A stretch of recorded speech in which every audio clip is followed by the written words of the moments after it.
할렐루야. 여러분 한 주간에도 평안하셨습니까? 자, 우리 옆에 분들 뒤에 분들 우리 인사 나누고 하나님 말씀 나누겠습니다. 하나님의 사랑으로 사랑합니다 라고 인사를 하시겠습니다.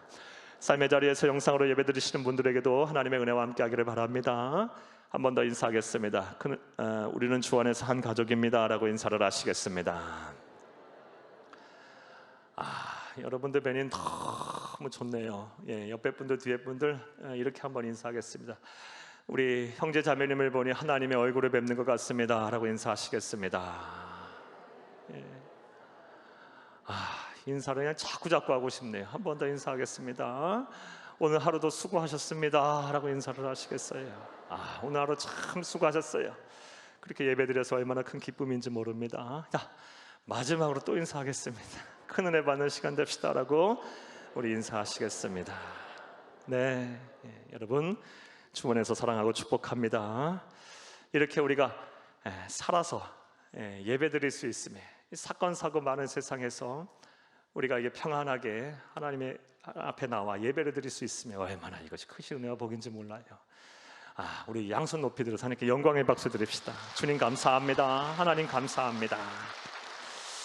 자, 오늘 본문 말씀을 가지고 창세기 85번째 강해로 절망한 야곱이라는 제목으로 함께 은혜를 나누겠습니다. 함께 제목을 따라하겠습니다. 절망한 야곱. 절망한 야곱. 네, 고맙습니다. 감사합니다. 지난 시간 내용 간단하게 우리 살펴보겠습니다. 지난 시간에 우리는 이 요셉의 꿈이 드디어 이제 이루어진 것을 우리가 보았습니다. 창세기 37장 6절에서 9절 말씀에 하나님께서는 요셉에게 꿈을 주셨습니다. 모든 형제들이 요셉에게 절을 할 것이다. 엎드려 경배하게 될 것이다. 심지어 부모까지도 그렇게 될 것이다.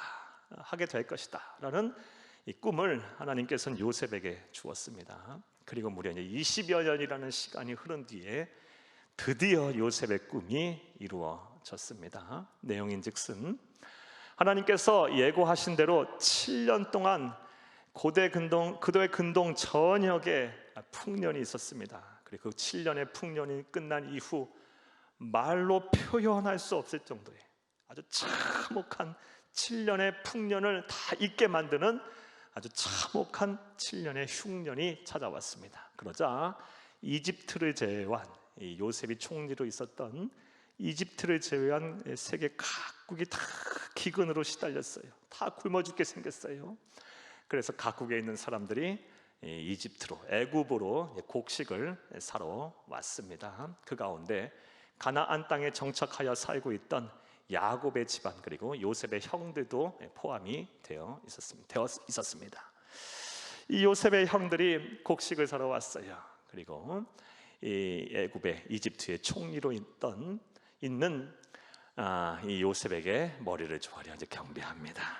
사랑하는 여러분, 우리는 이러한 내용을 보면서, 이런 사건에 대한 기록을 보면서 다음과 같은 영적인 교훈을 찾았습니다. 그것이 무엇일까요? 하나님께서는 인생의 이 고난이라는 것을 도구로 당신의 뜻을 이루시고 또 섭리하신다라는 이런 교훈을 우리가 얻었습니다. 사랑하는 여러분, 이 기근이라는 이 고난이 없었으면, 기근은 많은 사람들에게 고난이었겠죠.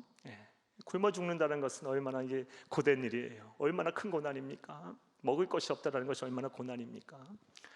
이 기근이라는 것이 없었으면 어찌 이 요셉의 형들이 요셉에게 찾아와서 엎드려 자복하고 참회하면서 우리가 오늘 보겠지만 완전한 화해를 이룰 수 있겠어요?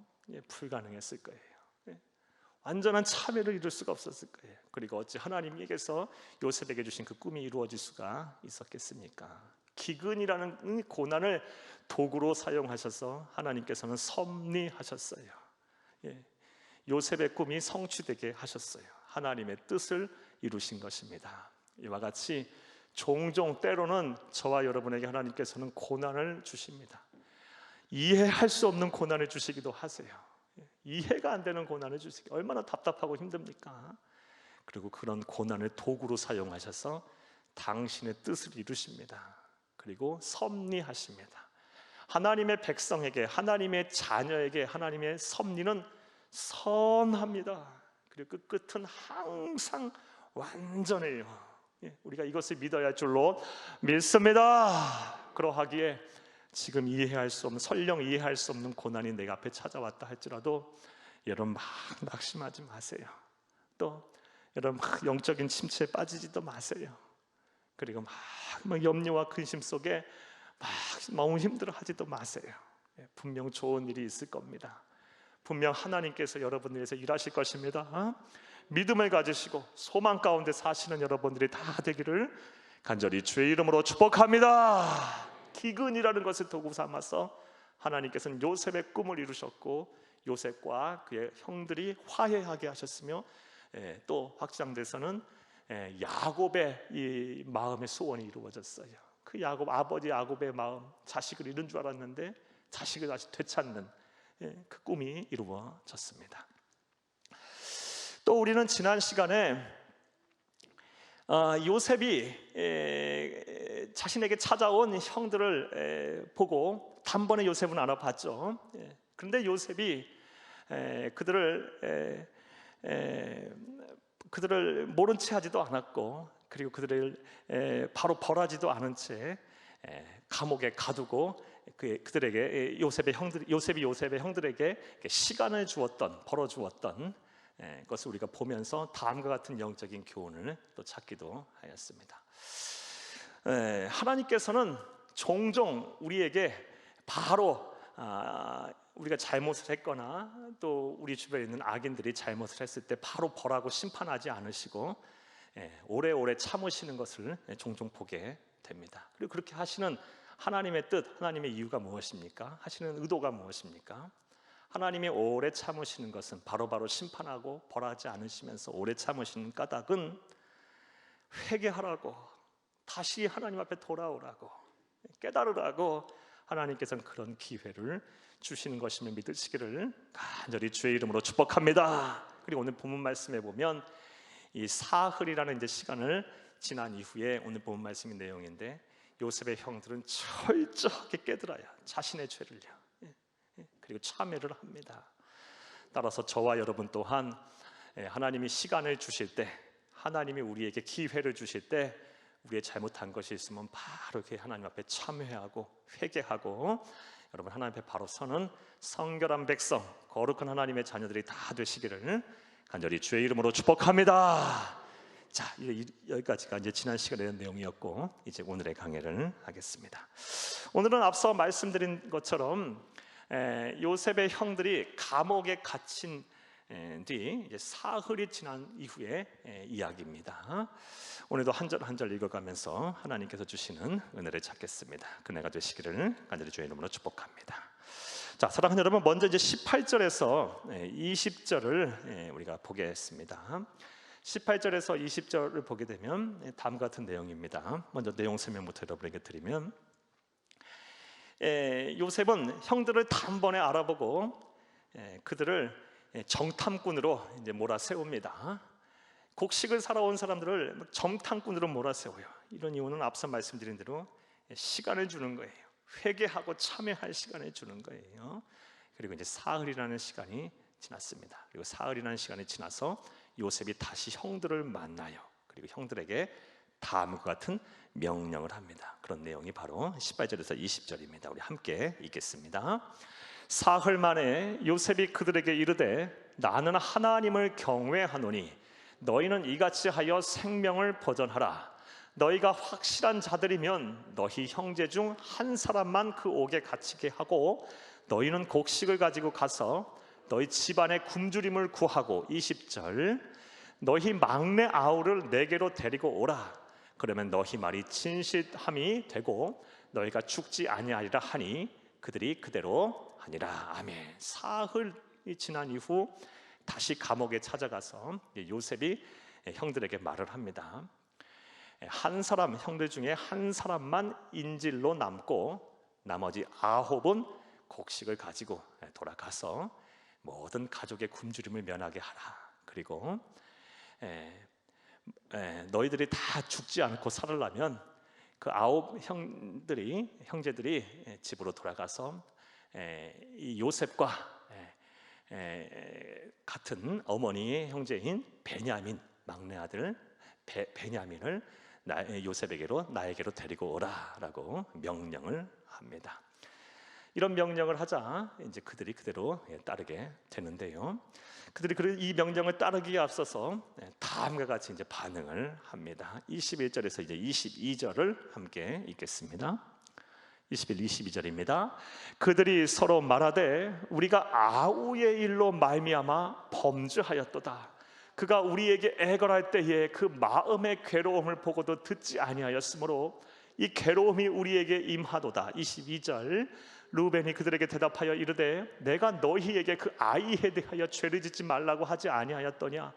그래도 너희가 듣지 아니하였느니라. 그러므로 그의 핏값을 치르게 되었도다 하니. 아멘. 사랑하는 여러분, 참 오늘 본문의 내용을 보면 내용 전개가 참 신비스럽습니다. 성령 하나님께서 지금 이들 가운데 개입하시고 역사하셨으면 우리가 분명히 알 수가 있어요. 요셉은 그의 형들에게 한 명만 인질로 남고 9번 돌아가라 그랬고 베냐민을 데리고 오라고 했는데 이 이야기를 듣고 그대로 행하면서 그들끼리 또 말하기를, 요셉이 듣고 있는 상황이에요. 그들끼리 말하기를 그들이 지난날 지은 죄에 대해서 회개하고 참회를 하기 시작해요. 이거 하나님께서 하신 일이죠. 그러니까 사흘 동안 그들은 뭐 한 거예요? 철저하게 회개한 거고 참회한 거예요. 무슨 죄를? 지난날 20년 전에 요셉을 인신매매해서 팔아넘긴, 요셉을 질투하고 시기해서 그 이집트로 팔아넘긴 그 죄에 대한 핏값을 우리가 받는다 하면서 참회를 하고 있었던 거예요. 사흘 동안 그것을 했던 거예요. 사랑하는 여러분, 이게 하나님께서 하시지 않으면 어떻게 이런 일이 일어나겠어요? 우리가 이러한 이 요셉의 형들의 참회를 보면서 그들이 오랜 시간 동안, 약 20여 년이라는 시간 동안 죄책감 속에 살고 있었음을 우리가 분명히 알 수가 있습니다. 이 죄책감 속에 살고 있었던 거예요. 그 젊은 날 시기와 질투를 해서 그들 또한 하나님의 백성인 거로 그걸 분명히 알았던 거예요. 그 젊은 날 한때 시기와 질투를 해서 우리의 동생을 그렇게 못되게 했구나, 팔아넘겼구나, 그리고 우리 아버지에게 큰 죄를 졌구나. 이게 20년 동안의 큰 고통이었던 거예요. 그리고 이런 어려움을 당하자 바로 그것이 깨달아졌고 그것이 그냥 회개하게 된 거예요. 사랑하는 여러분, 우리가 이러한 이 형들의 모습, 이런 요셉의 형들의 모습을 통해서 다음과 같은 영적인 교훈을 발견할 수가 있습니다. 사랑하는 여러분, 죄는 우리가 진정한 참회를 하지 않는 한 쉽게 우리 속에서 지워지지 않는다라는 것입니다. 우리가 이런 사실을 알 수가 있어요. 영적인 교훈을요. 이 죄라는 것이 진정한 참회라는 과정을 거치지 않고서는 절대로 지워지지 않은 채 계속 우리 속에 남아 있어서 잊으려고 해도 잊어지지가 않고, 또 그냥 마음의 짐을 내려놓으려고 해도 내려놓아지지 않고, 이 죄가 마치 쓴뿌리처럼 때때마다 자라나서 우리를 힘들게 하고 어렵게 하고 이 죄책감 속에 살게 한다라는 것을 우리가 알 수가 있습니다. 요셉의 형들은 약 20여 년 동안 이 요셉을 팔아넘긴 이 죄책감 속에 살았던 거예요. 그리고 고난이 탁 닥치자 바로 하나님께서 깨닫게 하셨던 것입니다. 이렇게 죄라는 것이 쉽게 우리가 진정한 참회라는 과정을 거치지 않고서는 지워지지 않는다라는 사실은 다른 성경 말씀을 통해서 우리가 알 수가 있습니다. 우리 시편 51편 1절에서 3절을 함께 읽겠습니다. 하나님이여, 주의 인자를 따라 내게 은혜를 베푸시며 주의 많은 긍휼을 따라 내 죄악을 지워주소서. 나의 죄악을 말갛게 씻으시며 나의 죄를 깨끗이 제하소서. 물은 나는 내 죄가를 아오니 내 죄가 항상 내 앞에 있나이다. 내 죄가 항상 내 앞에 있나이다. 사랑하는 여러분, 시편 51편은 다윗의 시입니다. 이 시편 51편은 어떤 상황 속에서 다윗이 쓴 시냐면, 다윗이 우리아의 아내, 아주 충신이었던 햇사람 우리아의 아내인 밧세바와 동침한 후 아무도 모른다고 생각을 했어요. 그리고 그 우리아를 전장에 제일 선봉에 내세워서 죽게 만들고, 아무도 모른다고 생각했어요. 아니면 하나님은 아셨죠. 나단 선지자를 통해서 책망하셨을 때, 그때 그 책망하는 책망을 듣고 나서 하나님 앞에 참회하면서 쓴 시가 바로 시편 51편입니다. 다윗은 이야기하고 있어요. 내 죄과가 항상 내 앞에 있나이다. 사랑하는 여러분, 진정한 참회, 진정한 회개 없이는 이 죄라는 것이 쉽게 지워지지 않습니다. 우리는 이 사실을 분명히 알아야 할 줄로 믿습니다. 자, 그렇다면 우리의 이 죄라는 것을 이렇게 지워버리는, 완전히 말씀하신 대로 도말하는, 깨끗하게 하려면 우리가 진정한 회개를 해야 할 텐데, 이 진정한 회개는 어떻게 하는 것일까요? 어떻게 해야 할까요? 먼저 우리가 회개할 때 아주 철저하게 회개를 해야 합니다. 아주 우리의 몸과 정성을 다해서 간절하게 하나님 앞에 죄 용서를 구해야 합니다. 어느 정도까지 철저하고 간절하게 죄 용서를 해야 하는지는 역시 성경에서 우리에게 말씀을 해주고 계십니다. 우리 시편 32편 1절에서 4절을 함께 읽겠습니다. 허물의 사함을 받고 자신의 죄가 가려진 자는 복이 있도다. 마음에 간사함이 없고 여호와께 정죄를 당하지 아니하는 자는 복이 있도다. 3절, 내가 입을 열지 아니할 때에 종이 신음함으로 내 뼈가 쇠하였도다. 주의 손이 주야로 나를 누르시오니 내 진액이 빠져서 여름 가뭄의 마름같이 되었나이다. 아멘. 우리가 어떻게, 역시 32편도 다윗의 시예요. 똑같은 상황 속에서 쓴 시예요. 시편 51편, 이 밧세바를 취한 이후 아무도 모를 거라고 생각했는데 하나님이 알아서 책망하고 나서, 그리고 나서 회개하면서 참회하면서 쓴 시, 역시 시편 30편도 역시 같은 시예요. 다윗은 어떻게 회개를 하고 있어요? 어느 정도 철저하게 회개를 하고 있어요? 뼈에서 진액이 빠져나올 정도까지 회개를 하고 있어요. 그래서 뼈가 마치 여름 가뭄처럼 될 때까지. 사랑하는 여러분, 오늘날 많은 성도님들이 회개라는 것을 모르지는 않아요. 또 하지 않는 것도 아니에요. 죄를 졌을 때 회개 안 하는 성도들은 거의 없어요. 그런데 이 철저하게 이 다윗처럼 이렇게 막 간절히 마치 막 뼈에 진액이 빠져나갈 정도로, 막 내 뼈가 쇠할 정도로, 여름 가뭄처럼 될 정도로 내 죄에 대해서 막 탄식하면서 눈물을 흘리며 통에 자복하며 하나님 앞에 온전하게 간절하게 회개하는 사람은 그리 많지 않아요.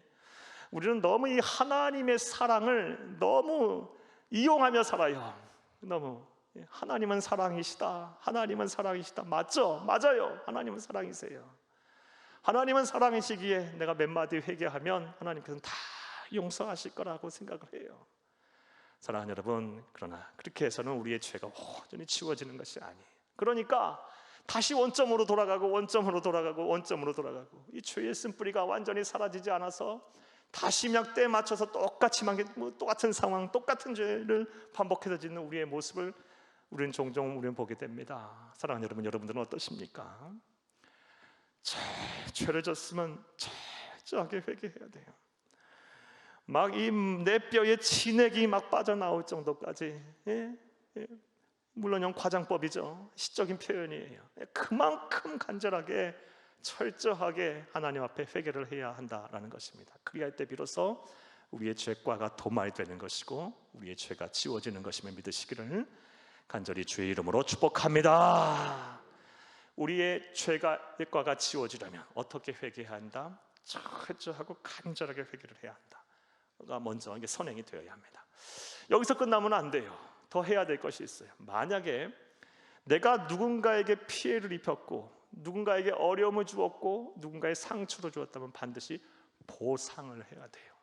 거기에 맞는 책임 있는 행동을 하셔야 합니다. 성경을 보면 그렇게 해서 완전한 회개, 완전한 죄사함을 받은 사람이 나와요. 누가복음 19장, 우리 잘 아는 삭개오입니다. 사랑하는 여러분, 삭개오의 완전한 회심, 완전한 회개의 죄사함을 대해서 보겠어요.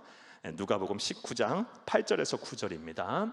삭개오가 서서 주께 여짜오되 주여 보시옵소서, 내 소유의 절반을 가난한 자들에게 주겠사오며 만일 누구의 것을 속여 빼앗은 일이 있으면 내 갑절이나 갚겠나이다. 9절, 예수께서 이르시되 오늘 구원이 이 집에 이르렀으니 이 사람도 아브라함의 자손임이니라.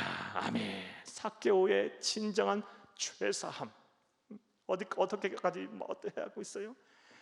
철저하게 하나님 앞에 회개한 이후에 내 소유의 절반을 팔아 가난한 삶에 도와주겠으며, 또 내가 누군가에게 빼앗은 것이 있다면, 잘못을 한 것이 있다면 그것이 생각나면 내 갑절이나 갚겠다라고 보상하겠다라고 말을 하고 있어요.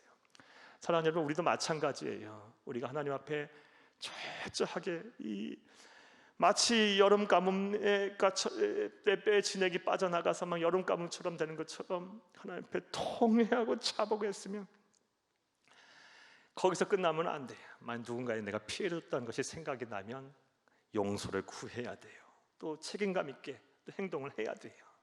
거기까지 이르렀을 때 우리의 죄가 깨끗하게 지워지는 거예요. 여러분, 이러한 여러분 실천이 있기를 간절히 주의 이름으로 축복합니다. 자, 그런데 이 철저하게 회개를 한 후 나에게 피해를 준 사람에게 찾아가서 보상을 해야 할 때, 또 책임감 있는 행동을 할 때 주의해야 될 것이 있어요. 어떤 것을 주의해야 하냐? 이러한 경우가 종종 있어요. 오히려 찾아가서 보상하고 보응을 하는 것을 통해서 오히려 더 안 좋은 상황이 벌어지게 되는 경우가 있어요. 그런 경우 종종 있죠. 안 만나야 될 상황, 굳이 만날 필요가 없는데 가서 그냥 보상하고 보응한다고 책임 있는 행동을 한다고 해서 더 오히려 피해를 입은 사람에게 더 큰 상처를 주고 더 어려워지게 만들어지는 상황이 때로는 있을 수도 있어요. 그럴 때는 어떻게 해야 하는 것이 좋을까요? 무조건 찾아가는 것이 좋은 것은 또 아니죠. 사랑하는 여러분, 그럴 때는 또 지혜롭게 우리가 행동을 해야 합니다. 사랑하는 여러분, 여러분이 하나님 앞에 간구하면서 또 여러분이 그런 상황에 지금 직면해 있다라고 생각이 되면 오히려 찾아가서 이렇게 보응하고 만나고 용서를 구하는 것보다 철저하게 먼저 하나님 앞에 회개한 후 다시는 똑같은 죄를 짓지 않도록 더욱 노력을 하시는 것이 더 좋습니다. 그리고 그 사람을 위해서 이제 기도하는 거죠. 기도하고 또 내 주변에 내가 또 그런 행동을 함으로 인해서 피해를 입은 사람과 똑같은 사람들이 있다면 그 사람들에게 돕는 일을 함으로 여러분 죄책감에서 벗어나고 좀 자유로워지시기를 간절히 주의 이름으로 축복합니다.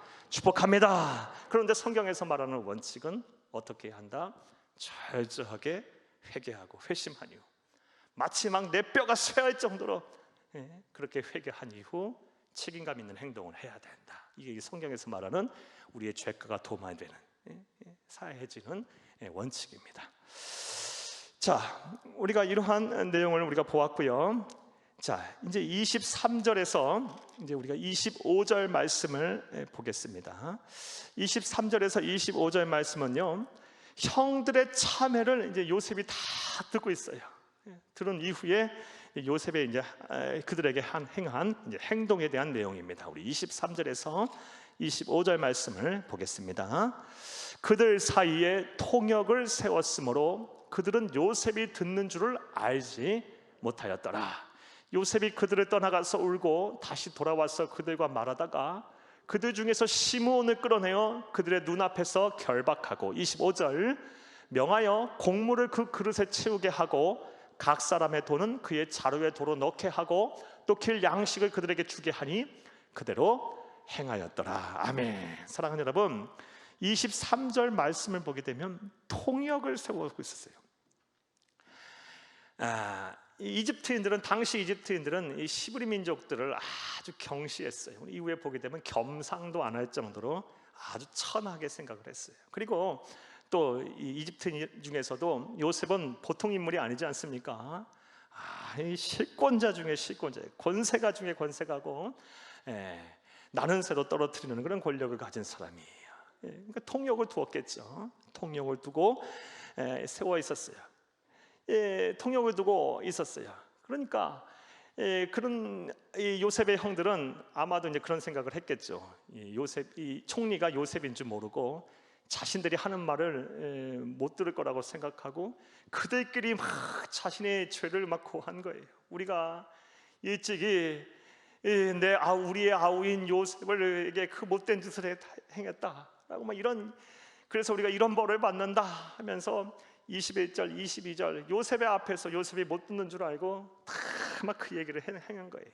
자, 그리고 나자 이제 24, 25절 말씀에 보게 되면 요셉이 이미 다 들었죠. 이미 가서 요셉이 그 이야기를 듣고 드디어 이제 자신이 원하던 바가 이루어진 거 아니겠어요? 시간을 주면서, 사흘이라는 시간을 주면서 정탐꾼으로 몰아서 참회하기를 바랬는데 요셉이 이게 그게 다 이루어진 거야. 그러니까 홀로 떨어져서 막 한바탕 웁니다. 그리고 돌아와서 이제 형들에게 요구를 해요.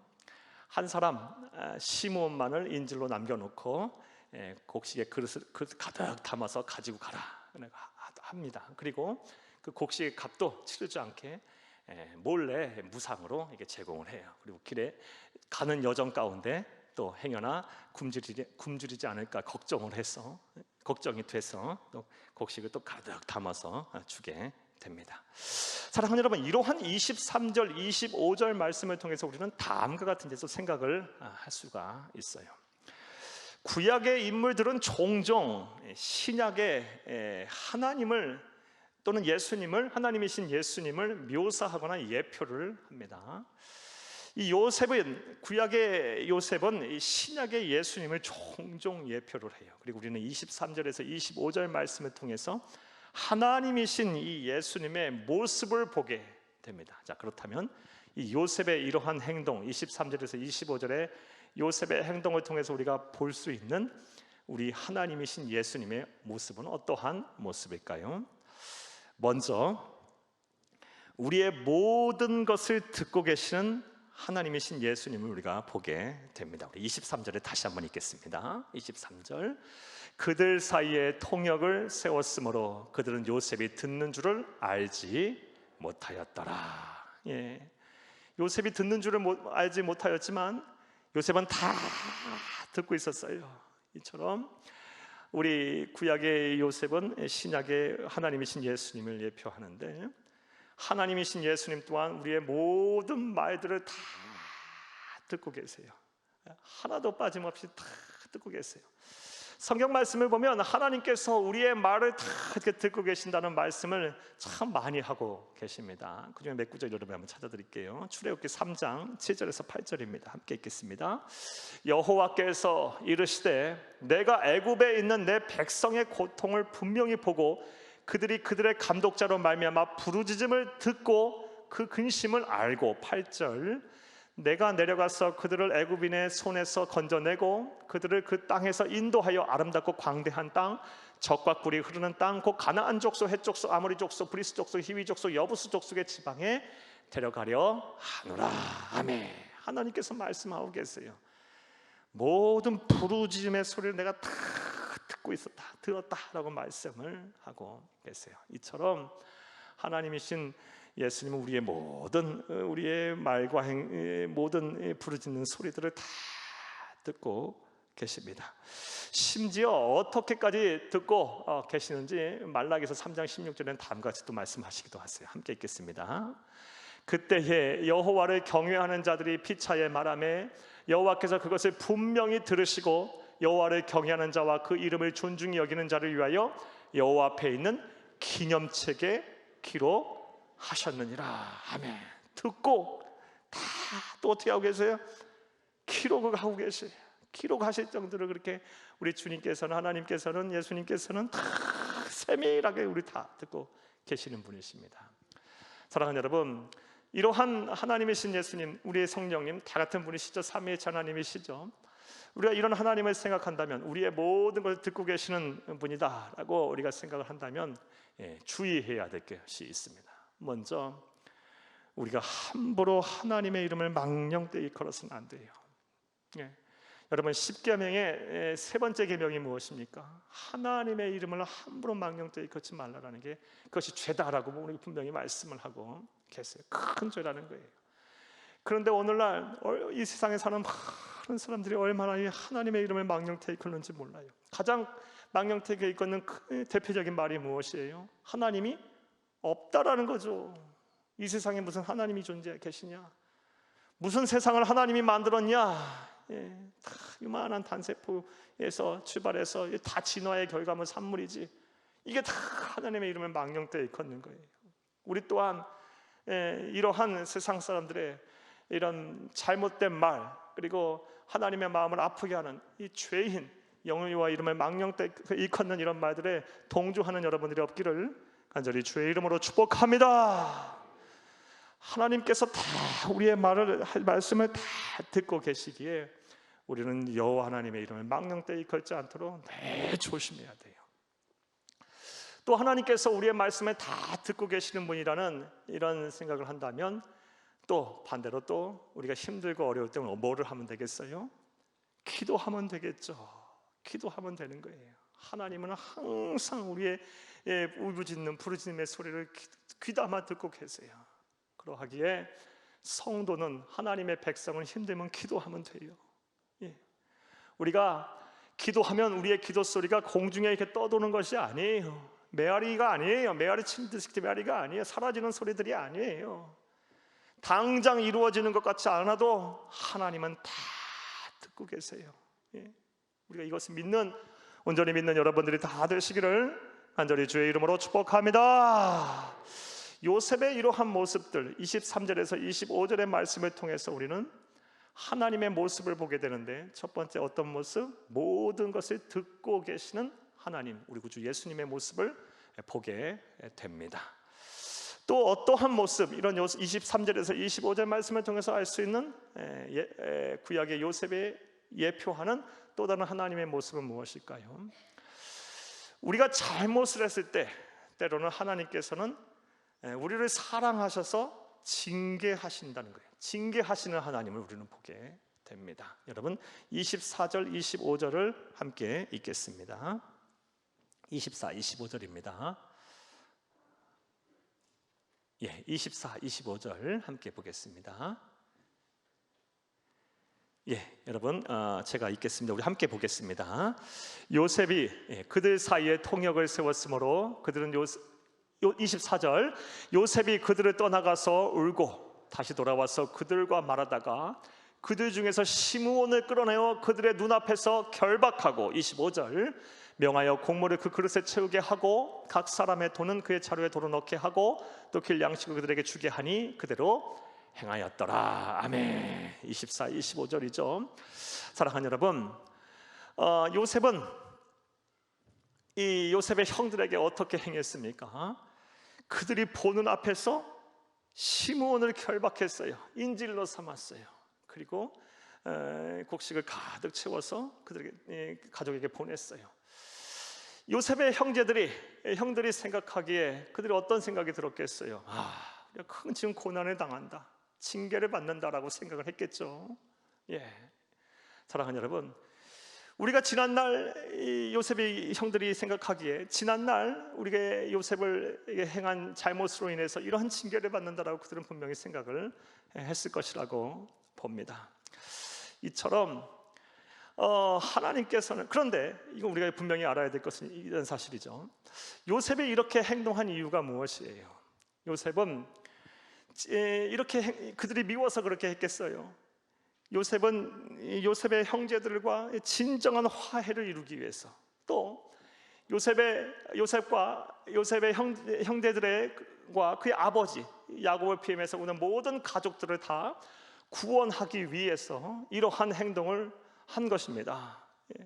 그렇지 않다면 다시 만날 수가 없으니까요. 다시 재회를 해야 하니까요. 완전한 화해를 이루어야 하니까요.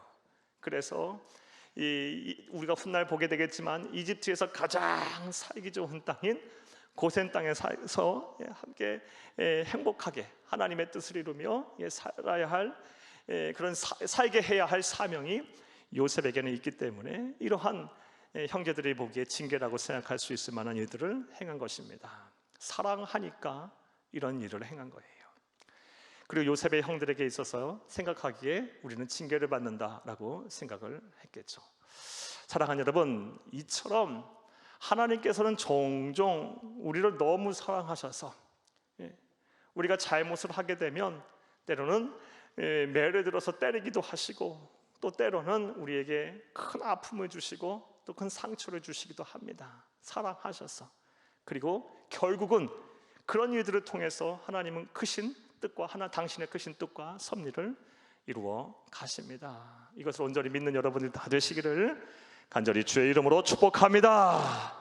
성경 말씀에는 종종 우리에게 이런 말씀을 자주 하세요.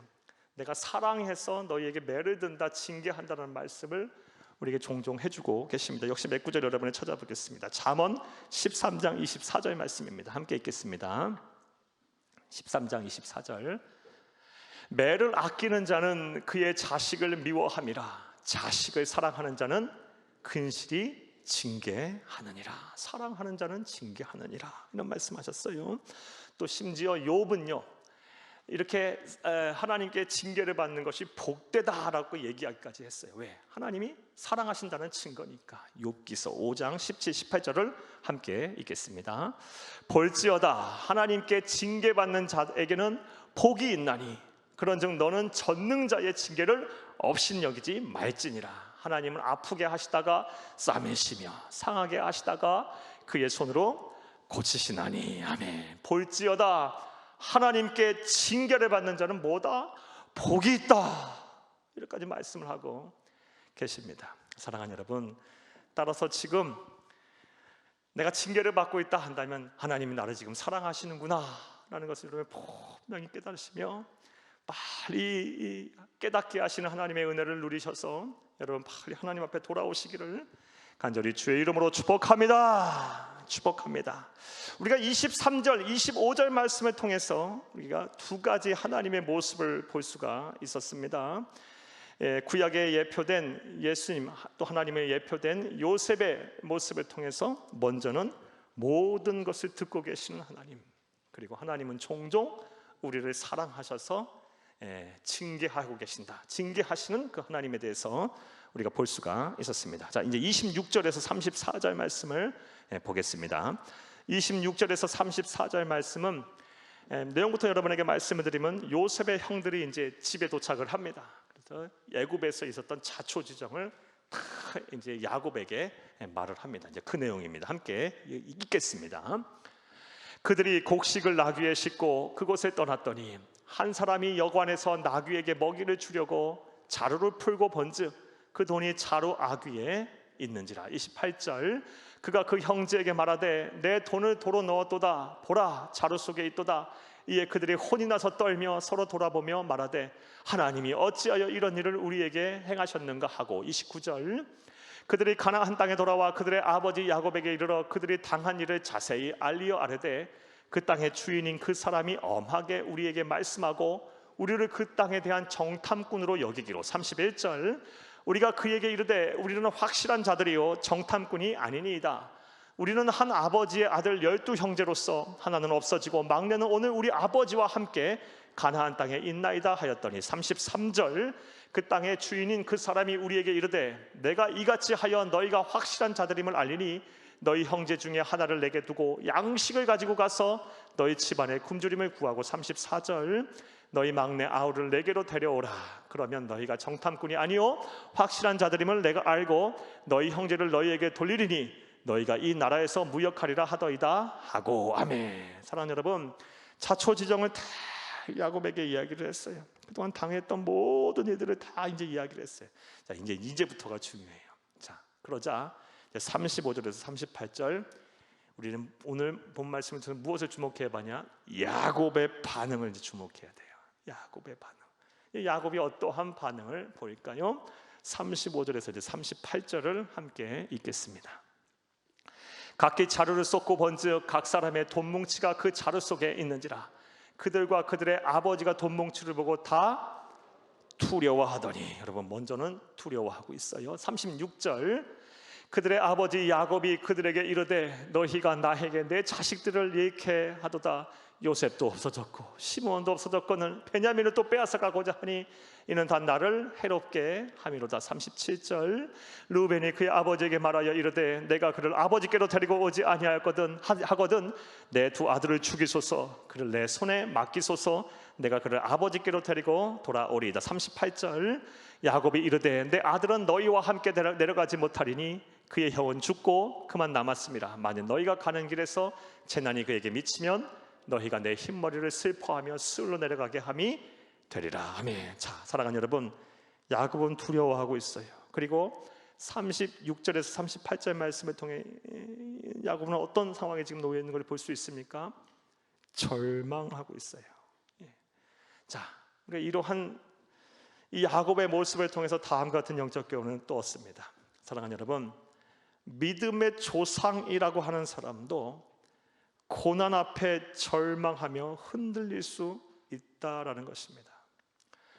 야곱이 어떤 사람입니까? 믿음의 조상이에요. 하나님의 구속사의 이 사업을 이어가고 있는 사람이에요.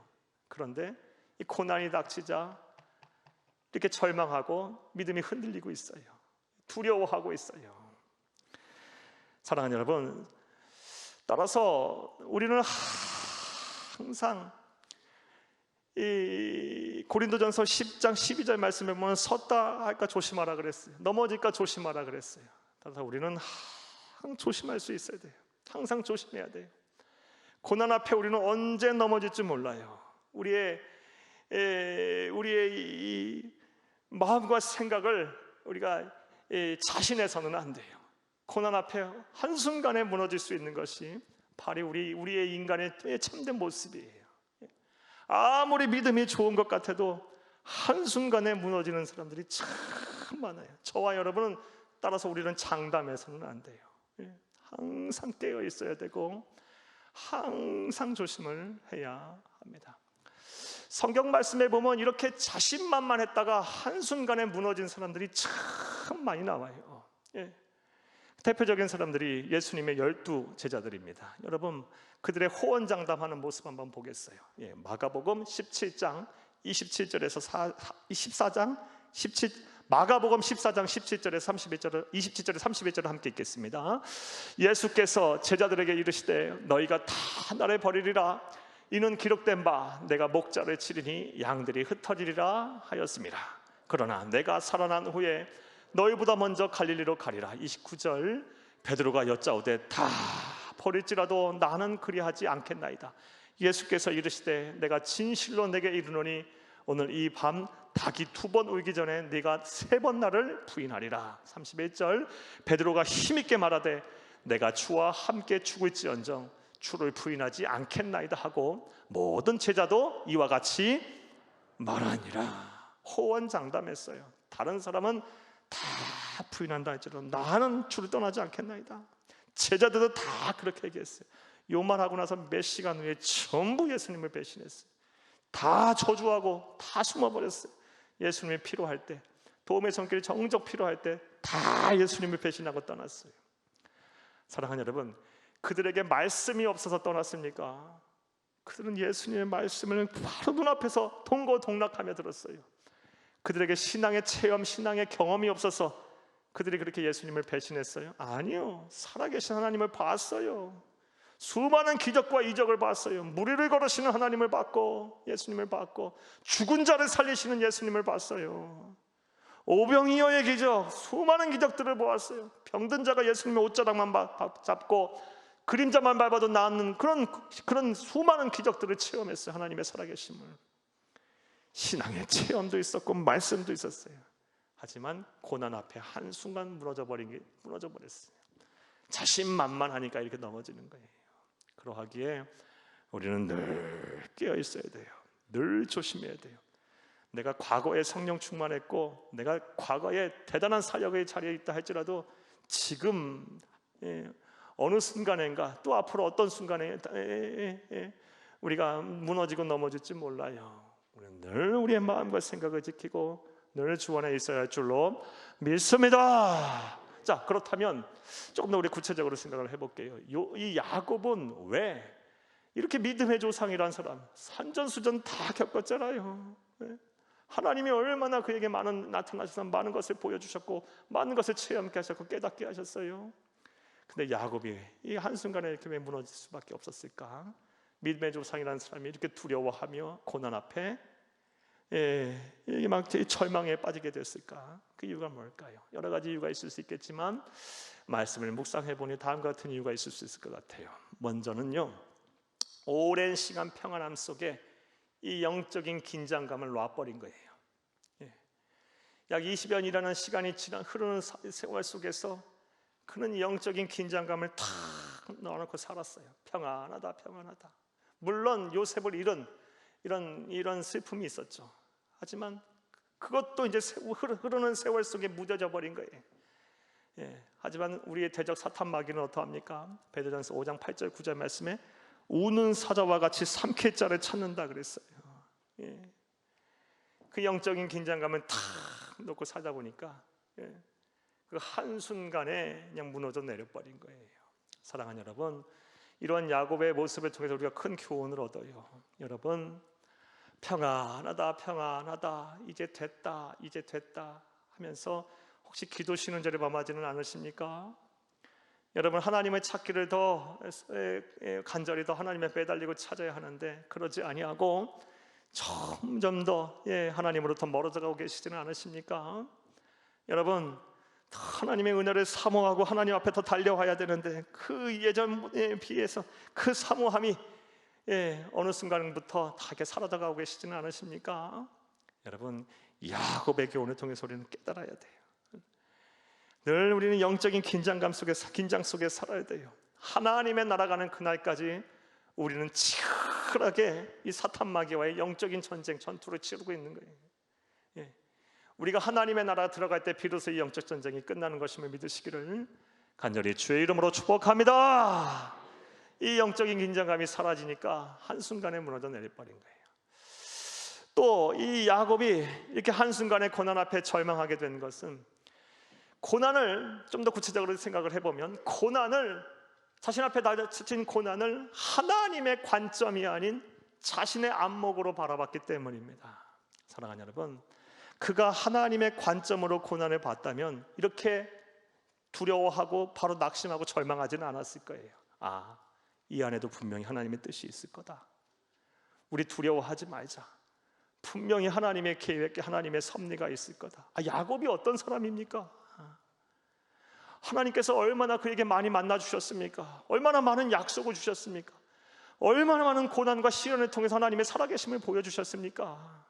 그런데 이렇게 한순간에 무너지는 거예요. 하나님의 관점으로 고난을 봐야 되는데 자신의 안목으로 고난을 보니까 고난인 그 자체가 고난밖에 안 보이는 거예요. 앞이 캄캄한 거예요. 꽉 막힌 거예요. 출구가 없는 거예요. 하나님의 관점으로 고난을 우리가 보게 되면, 야곱이 봤다면 이 고난 속에도 분명히 하나님의 뜻이 있을 거야. 우리 함께 기도하자. 하나님의 뜻을 찾자. 이렇게 이 아들들을 위로하면서 뭔가 이 하나님의 뜻을 구하면서 분별하면서 지혜를 구하면서 선한 일들을 이렇게 이루어 갔을 거예요.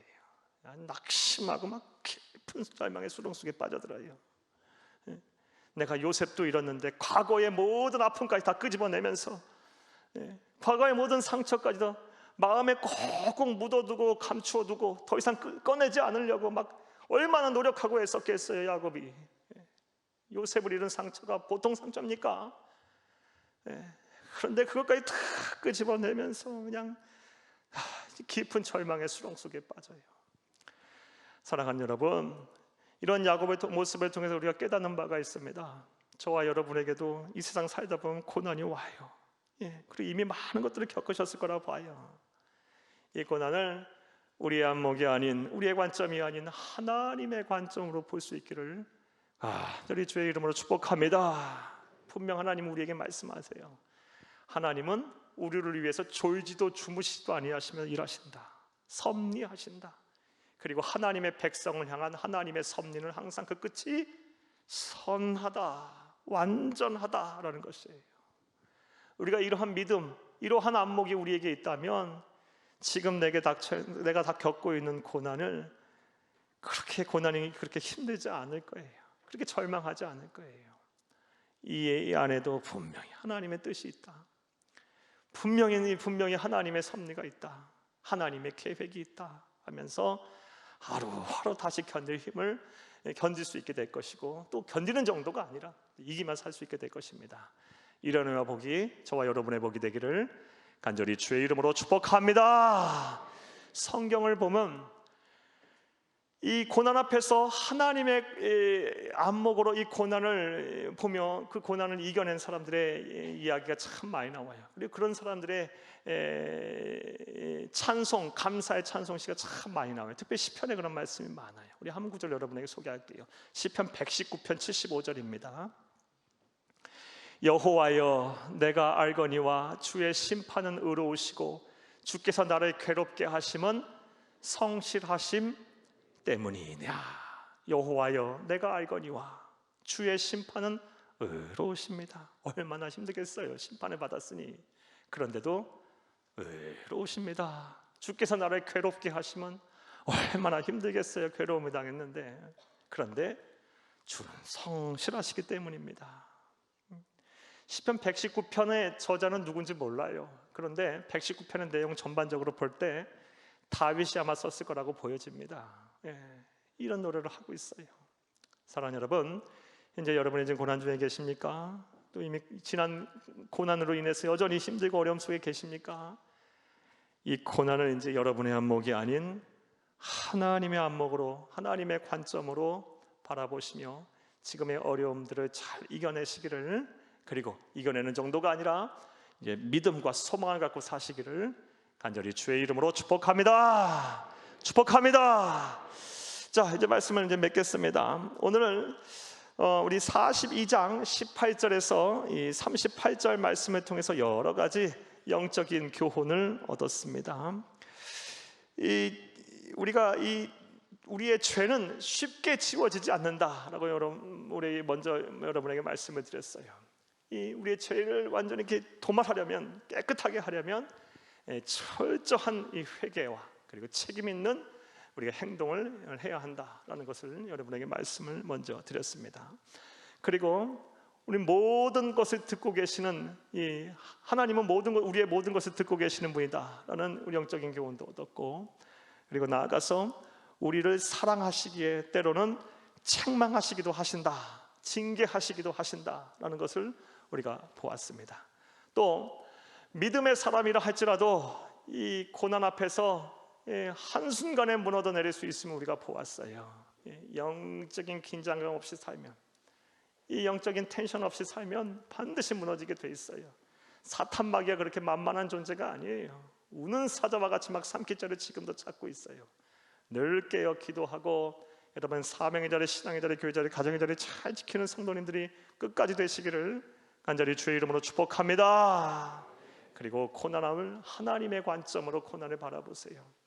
여러분의 관점으로 보게 되면 고난이 너무 견디기가 힘들 거예요. 벅차요. 출구가 없어요. 답답해요. 하지만 하나님의 관점으로 그 고난을 보기를 노력을 하고 하나님의 뜻을 구하게 되면 분명히 그 안에도 하나님의 뜻이 있어요. 계획이 있어요. 여러분에게 선한 섭리가 있음을 우리가 보게 될 거예요.